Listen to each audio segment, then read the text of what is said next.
और यकीनन उन लोगों को कार्रवाई करना चाहिए और केंद्र सरकार को भी नोटिस दिया जाना चाहिए कि इस प्रकार के हालात क्यों पैदा हो रहे हैं। या क्या इसका मतलब ये है कि चुनाव अगर आज आ गए हैं तो इस टाइप की घटनाएं की जाएंगी जिससे कि चुनाव को लड़ा जा सके लोगों के मुद्दों को भटकाने के लिए। उन पुलिसकर्मियों को जिन्होंने भी किया है और उन अधिकारियों को जो उनके सरपरस्त हैं, उनको तुरंत सस्पेंड से काम नहीं कर चलने वाला, उनको बर्खास्त किया जाना चाहिए, उनकी सेवाएं समाप्त की जानी चाहिए और उनके खिलाफ मुकदमा दर्ज कर करके उनको जेल में भेजना चाहिए। तो पूरी दुनिया के अंदर क्या मैसेज जाएगा, इससे यकीनन सर झुकेगा।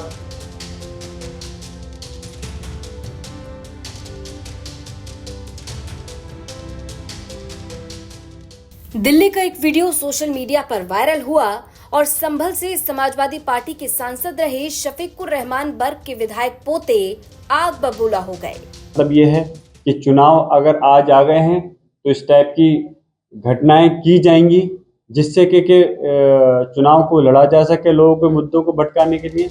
दरअसल शुक्रवार को जुम्मे की नमाज के दौरान दोपहर तकरीबन 2 बजे दिल्ली के इंद्रलोक मेट्रो स्टेशन के पास कुछ नमाजी सड़क पर नमाज पढ़ रहे थे। इतने में दिल्ली पुलिस में सब इंस्पेक्टर मनोज कुमार तोमर ने नमाज पढ़ रहे नमाजियों को हटाने के लिए मारपीट की। एसआई मनोज कुमार तोमर की इस करतूत का वीडियो किसी ने बनाकर सोशल मीडिया पर वायरल कर दिया। अब इस मामले पर मुस्लिम समाज की तरफ से कड़ा ऐतराज जताया जा रहा है। वहीं दूसरी तरफ बड़ी कार्रवाई भी की गई है। दिल्ली पुलिस के सब इंस्पेक्टर मनोज कुमार तोमर को नमाज अदा कर रहे लोगों को धक्का देने और लात मारने की घटना को लेकर तत्काल प्रभाव से निलंबित कर दिया गया है। इस घटना का देश के अलग अलग इलाकों में विरोध किया जा रहा है। इसी बीच संभल के पूर्व सांसद शफीकुर रहमान बर्क के विधायक पोते जियाउर रहमान बर्क ने सीधा प्रेस कॉन्फ्रेंस कर दी और बीजेपी सरकार पर हमला बोल दिया।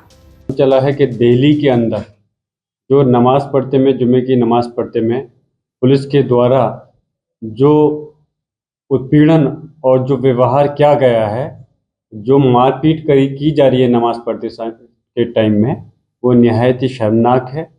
ऐसी घटना इस आज़ाद हिंदुस्तान में होना बहुत अफसोस की बात है।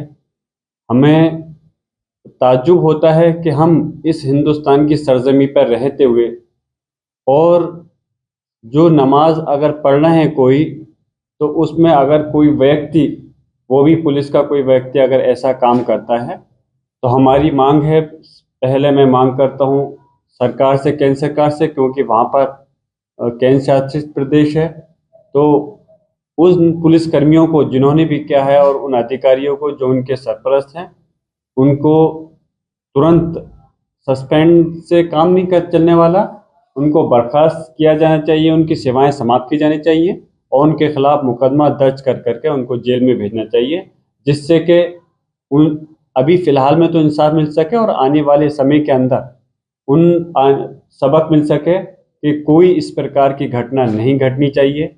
कि मान लिए कोई व्यक्ति अगर, हर धर्म इस हिंदुस्तान के अंदर, देश के अंदर, हर व्यक्ति को अपने धर्म को, किसी भी धर्म को अपनाने का और उसको मानने का अधिकार है।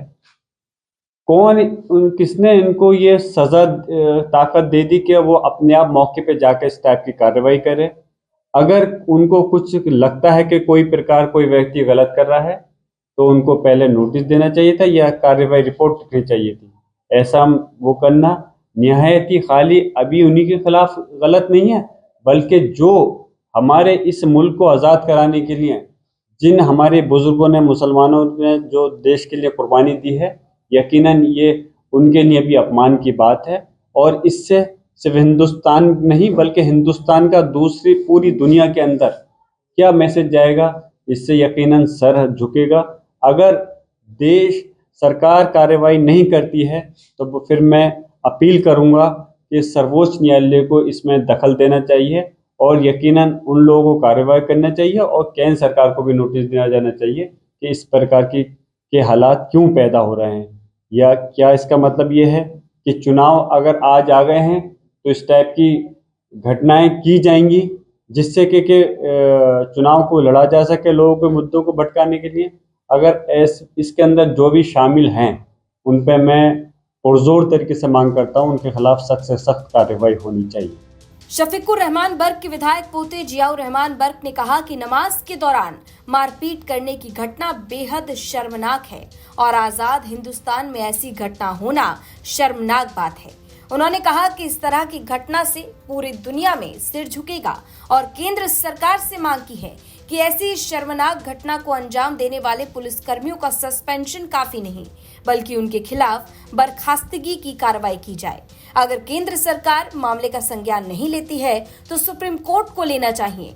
जियाउर रहमान बर्क ने आरोप लगाते हुए कहा कि चुनाव में मुद्दों को भड़काने के लिए इस तरह की घटनाएं हो रही हैं। तो जिस तरीके से शफीकुर रहमान बर्क मुस्लिम समाज के मुद्दों को प्रमुखता से उठाते थे, अब उनके निधन के बाद उनके विधायक पोते जियाउर रहमान बर्क भी मुस्लिम समाज के मुद्दों को प्रमुखता से उठा रहे हैं और प्रेस कॉन्फ्रेंस कर बीजेपी सरकार पर हमलावर भी हैं। बता दें कि 27 फरवरी को संभल के सांसद रहे शफीकुर रहमान बर्क का लंबी बीमारी के चलते 84 साल की उम्र में निधन हो गया था।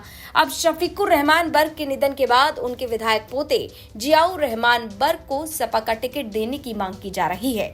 अब देखना होगा कि समाजवादी पार्टी जियाउर रहमान बर्क को संभल से लोकसभा का टिकट देती है या नहीं देती। फिलहाल इस खबर पर आपकी क्या राय है, ये हमें कमेंट बॉक्स में जरूर बताएं। संभल से अभिनव माथुर की रिपोर्ट, यूपी तक।